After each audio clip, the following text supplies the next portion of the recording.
No hay nada más cierto en esta vida, salvo la muerte y los impuestos. Con esta frase que se le atribuye al prócer y fundador estadounidense Benjamin Franklin, estaré iniciando una serie de videos concernientes a los impuestos dominicanos, todo lo relativo a sus leyes fiscales, normas, reglamentos y ordenanzas, y por supuesto lo relativo a la parte práctica, las distintas declaraciones y modalidades de los impuestos dominicanos.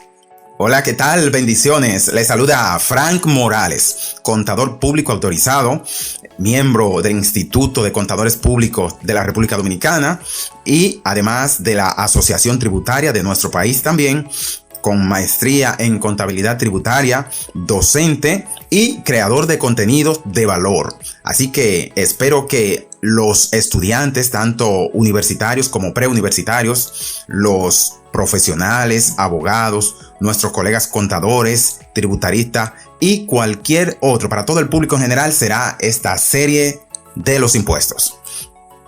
En esta primera entrega estaremos hablando del origen de los impuestos. Etimológicamente, la palabra impuesto tiene que ver con imposición u obligación. No es opcional, los impuestos son obligatorios. Son propios, internos, además de una nación. Cada país tiene su regulación y conformación de los impuestos. Los tributos se remontan a los primeros asentamientos y comunidades de los seres humanos. Tan antiguos como nosotros son estos.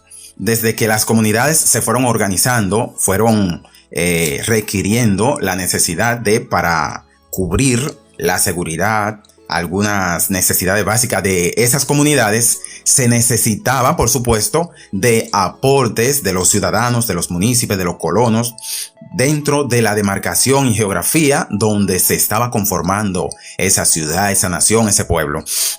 Y por ende era necesario que todos contribuyeran. Todos estaban contentos de hacerlo porque la idea era que le protegieran sus bienes. Ya no eran nómadas, ya estaban asentados y necesitaban resguardar sus bienes. Así que en principio todos contribuían con el rey, con la autoridad, con ese presidente o con ese jefe de grupo para la seguridad, para los bienes públicos, entre otras cosas.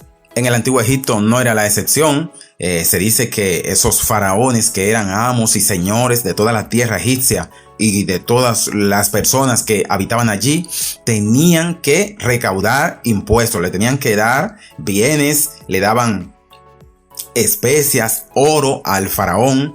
Y según la historia era algo bien injusto y se castigaba bien fuerte a aquellos que no querían contribuir con los impuestos. También la antigua Grecia adoptó esta medida. La diferencia era que en Grecia pagaban en principio todos aquellos que podían. Los más pudientes, los más ricos, podían contribuir con los impuestos. Los pobres estaban exonerados en ese momento. Llegamos también al Imperio Romano, como sabemos, ese gran imperio de más de 500 años. Desde antes de Cristo ya estaba conformándose hasta 5 siglos después, pues este Imperio Romano empezó a conquistar muchas provincias, mucho reinado, muchos pueblos, y cada emperador establecía sus procuradores, sus gobernantes provinciales para que estuvieran pendientes de cobrar impuestos. Inclusive nativos de las comunidades donde saqueaban lo dejaban ahí como reyes vasallos y estos tenían que contribuir fielmente con las cargas tributarias de este Imperio Romano. Los fenicios, los bizantinos, los incas, los indios, todos fueron comunidades que se fueron desarrollando y se fueron robusteciendo económicamente con la implementación del cobro de los impuestos. De manera que no es solo la parte negativa.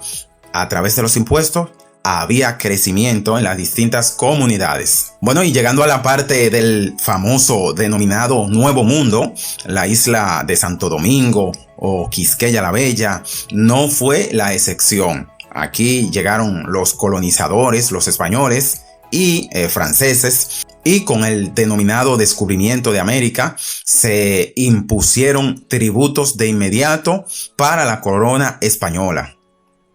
Había que contribuir con la reina Isabel y Fernando, con especias, con bosques, con los árboles, con el oro y era algo obligatorio para la corona. Ya después, cuando Colón y el grupo que le acompañaba y otros grupos que venían fueron asentándose y ya se estaba medio organizando la isla, entonces empezaron también a exportar. Bueno, pues en esas exportaciones también había que pagar tributo a la corona también por exportaciones, por importaciones, por transferencia de bienes, entre otras. Bueno, como ya sabemos, mucho tiempo se dio esta colonización, vino la invasión haitiana por unos 22 años y también impuso grandes cargas tributarias a esta parte oriental de la isla, la República Dominicana, hasta que finalmente se dio la independencia y la separación de toda potencia extranjera con la Declaración de la Independencia Nacional en 1844, con Juan Pablo Duarte, Sánchez y Mella y todo ese equipo a la cabeza, se dio la independencia nacional. Sin embargo, próceres dentro del mismo grupo trinitario no tenían el mismo pensamiento de Duarte, sino que quisieron lucrarse. Fue el caso de Buenaventura Báez, por ejemplo, en 1869, cuando en uno de sus gobiernos tomó un préstamo de una empresa británica para organizar el sistema financiero, la banca, imprimir billetes, entre otras cosas. Y el caso es que la mayoría de ese dinero fue a parar a sus bolsillos. Ya en ese momento estábamos endeudándonos de forma externa.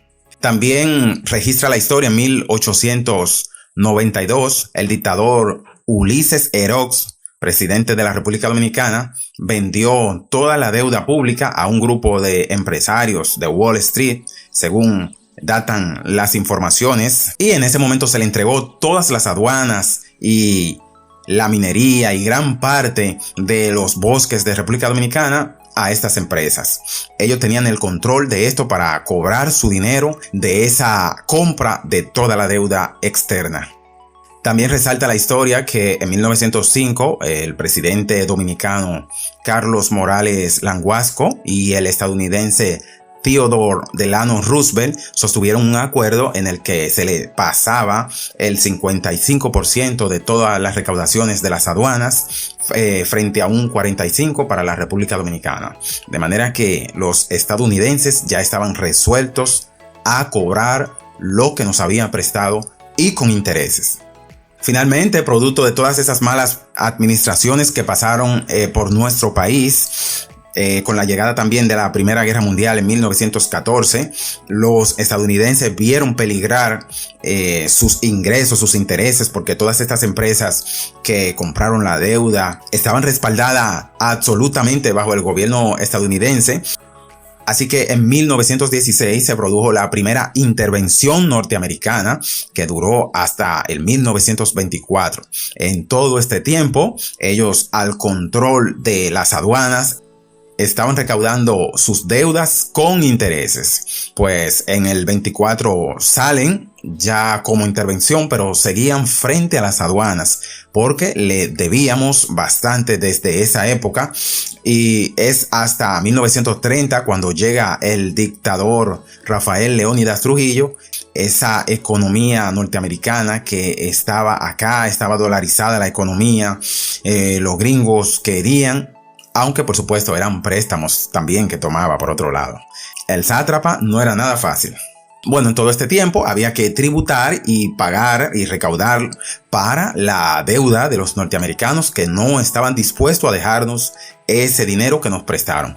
Así que también los gobiernos locales vieron que era bueno lo de la recaudación, y de ahí hasta nuestro día tenemos uno de los sistemas fiscales más complejos. Bueno, en este tiempo todos los sistemas fiscales realmente son complejos porque la idea de los estados es recaudar, recaudar y recaudar. Ellos vieron que era beneficioso, provechoso para sus propósitos y lo han enredado, y lo han enredado tal cual como una tela de araña, de tal forma que se hace bien complejo la tributación. Así que estaremos trabajando la tributación poco a poco para desenredar todo ese entramado fiscal, legal, ese ordenamiento jurídico que rigen los impuestos en la República Dominicana. Suscríbanse para que no se pierdan la segunda parte, que ya nos vamos a adentrar profundamente